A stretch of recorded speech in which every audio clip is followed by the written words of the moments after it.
Eu quero convidar-lhes a lermos dois textos na Bíblia Sagrada nesta manhã. Quero convidar-lhes a abrir a sua Bíblia no livro do Êxodo. Glória a Deus. Seu capítulo de número 12, versículo de número 13. Êxodo 12, 13. E em seguida, primeira epístola de São Pedro, capítulo 1, versículo 18 e 19. Primeiro leremos Êxodo 12, 13. Glória a Jeová. Aleluia. Glória ao nome do Senhor Jesus, que fez os céus e a terra. Quem encontrou, digam amém. O sangue vos será por sinal nas casas em que estiverdes. Vendo o sangue, passarei por cima de vós, e não haverá dentre vós praga destruidora, quando eu ferir a terra do Egito. Primeira epístola, por favor. Aleluia. São Pedro. Glória a Deus. Capítulo 1, versículo 18 e 19. Glória a Deus. Primeira de Pedro 18 e 19. Quem encontrou, diga: eu achei. Diz a palavra do Eterno: sabendo que não foi com coisas corruptíveis, como prata ou ouro, que fostes resgatados da vossa vã maneira de viver, a qual por tradição recebeste dos vossos pais, mas com o precioso sangue de Cristo, como de um cordeiro sem defeito e sem manchas. Amém. Amém. Agora eu queria que você dissesse para seu irmão assim, ó: tu foi comprado, diz para ele, com o preço de sangue. Agora diz para ele: tu também tem a proteção pelo sangue de Jesus. Amém. Você pode levantar a mão e dar um glória a Deus bem alto para Jesus. Glória ao Cordeiro de Deus, que fez os céus e a terra e tira o pecado do mundo. Meus irmãos, estamos diante de dois textos distintos um do outro. Não obstante a isto, eu quero ressaltar que ambos tratam do poder que há no sangue. Aleluia. Quando falamos do sangue de Jesus, ou do sangue, aleluia, dos animais aos quais ofereciam sacrifício a Deus, estamos falando de algo especial.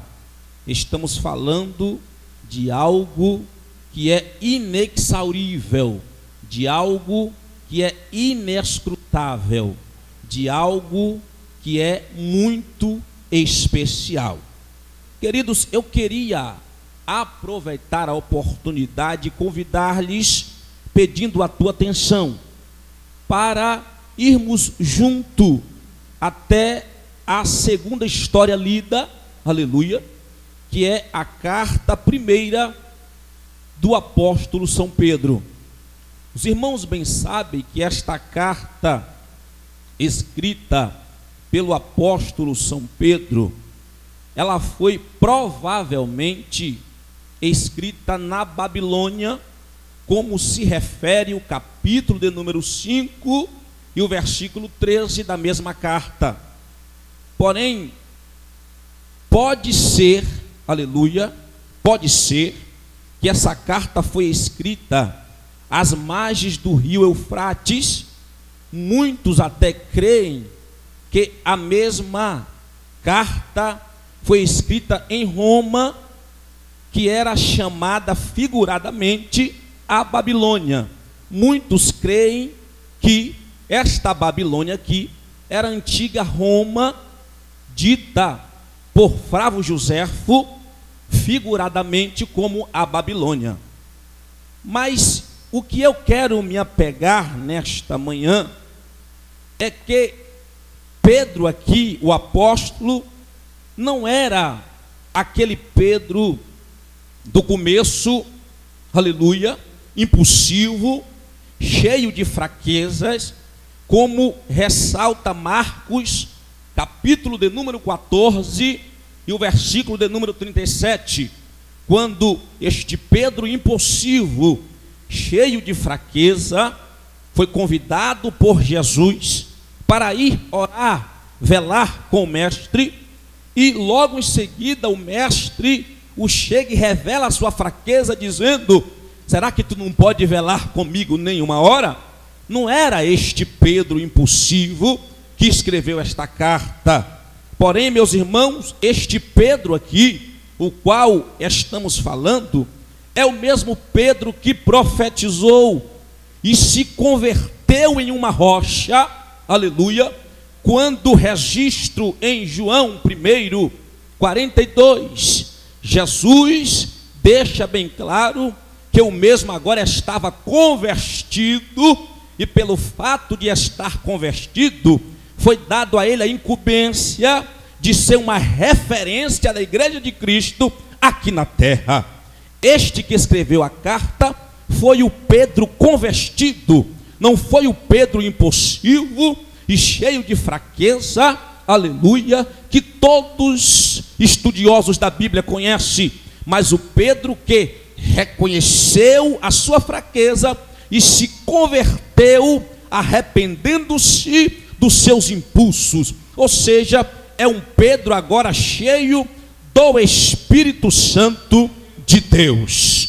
Observem, meus irmãos, que este Pedro aqui, ele recebe duas ordens de Jesus e ele obedece-as. A Bíblia diz em Lucas, capítulo de número 22, seu versículo de número 32, que primeiro ele recebeu a ordem para animar e fortalecer os irmãos. Quem é que não lembra que em Lucas estavam os 12 reunidos e Jesus junto com eles se aproximou dos apóstolos e disse assim: mas eu roguei por ti, para que a tua fé não desfaleça, e tu, quando te converteres, confirma isso aos teus irmãos. E o mesmo Pedro disse: pois bem, Senhor, eu confirmo tudo isso, eu aceito esta ordem para animar e fortalecer os irmãos. Primeira ordem que ele recebe de Deus é esta: para animar e fortalecer os irmãos. A segunda ordem que ele recebe está registrado em João 21, 15 e 17. A Bíblia diz que Jesus chama ele e pergunta: Pedro, tu me amas? Pedro, tu me amas? E ele disse: sim, Senhor. Aí Jesus ordena e disse: então alimenta as minhas ovelhas, apacenta as minhas ovelhas. Segunda ordem de Jesus para ele, que ele obedece, é essa: animar e fortalecer os irmãos, e em seguida alimentar o rebanho do Senhor. Observem, meus irmãos, que esta carta tem essas duas incumbências. O apóstolo, ele recebe de Deus a ordem, obedece, e nesta carta podemos observar que é uma carta dividida em duas sessões. Primeira, aleluia, sessão, ele recebe a ordem para animar, fortalecer os irmãos, e segundo, instruir, alimentar os irmãos pela palavra de Deus. Eu quero abrir um parênteses para chamar a tua atenção e lhe dizer algo muito especial nesta manhã. Deus não está preocupado que você, aleluia, tenha muito dinheiro. Deus não está preocupado que eu e você possuas bens, aleluia, aqui na terra. Deus não está preocupado que eu e você, aleluia, se sinta bem financeiramente a ponto, aleluia, de ter sustentáculo na vida financeira e viver regaladamente. Não, Deus está preocupado que eu e você seja forte, esteja animado e seja instruído pela sua palavra. Se você concorda com isso, levante esta mão santa aí, por favor, abra esta boca e glorifique ao nome de Jesus. A carta vem dizendo: admoesto, aleluia, que quer dizer instruo, recomendo a vocês, aleluia, que estejam fortalecidos e que estejam alimentados pela palavra. Meus irmãos, esta é uma carta endereçada aos estrangeiros irmãos que residiam na Capadócia, na Ásia e na Bitínia. Observem, os irmãos estavam vivenciando uma situação caótica na sua história.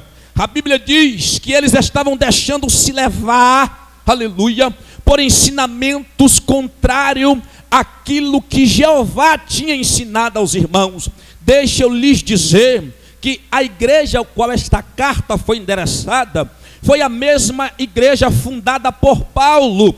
E era uma igreja alimentada, era uma igreja instruída, era uma igreja que tinha base na palavra.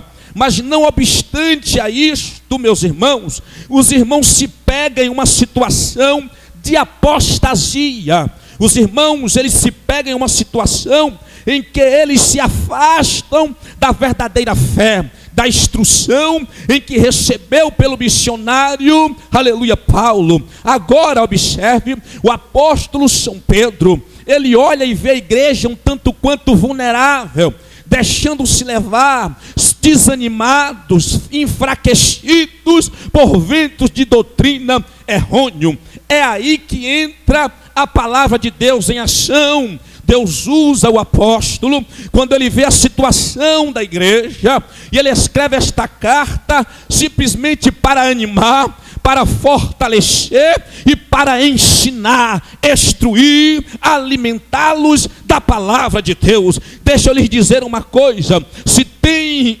algo na terra que enfraquece crente, é luta, é provação, é levante. Isso deixa crente enfraquecido, isso deixa crente perplexo e muitas das vezes cabisbaixo. Mas um crente que é alimentado pela palavra, ele pode até se balançar em dados momentos, ele pode até querer baixar a cabeça, mas é como o apóstolo Paulo escreveu aos romanos, na igreja de Roma, dizendo: perplexo, mas não desanimados, abatidos, mas não destruídos. Ele mesmo disse: o que diremos, pois, diante dessas coisas? Se Deus é por nós, se a palavra é por nós, quem será contra nós? Olha para teu irmão e diz para ele: você tem a palavra. Diz para ele: você tem a palavra, você foi instruído.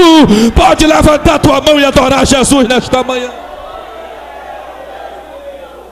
Você não pode baixar a cabeça, porque você foi instruído pela palavra, você é alimentado pela palavra. Agora o que me chama a atenção, e é sobre isso que eu quero ministrar nesta manhã, é que o apóstolo São Pedro disse: olha, sabe qual é o motivo principal pelos quais vocês não devem se prostrar, não devem se dobrar? Primeiro, é que vocês têm um valor. Diga para teu irmão: tu tem um valor, tu tem um valor especial.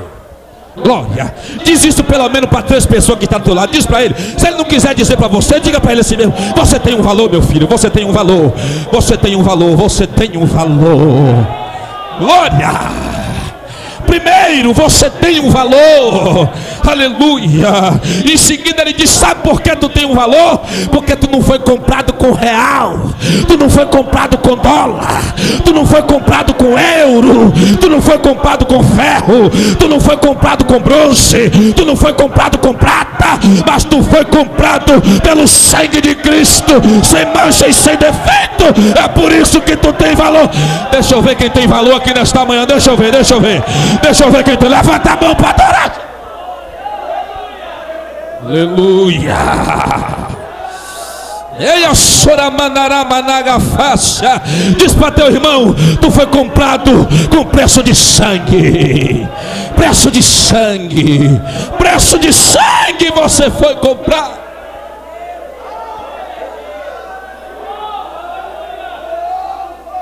Glória. Eu sinto a unção de Jesus aqui nesta manhã.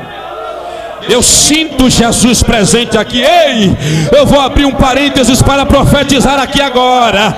Se tu adentrou aqui nesta manhã com a alma enfraquecida, a profecia de Deus é essa: tu vai receber sangue nesta manhã e vai sair daqui de pé, fortalecido, instruído pela palavra.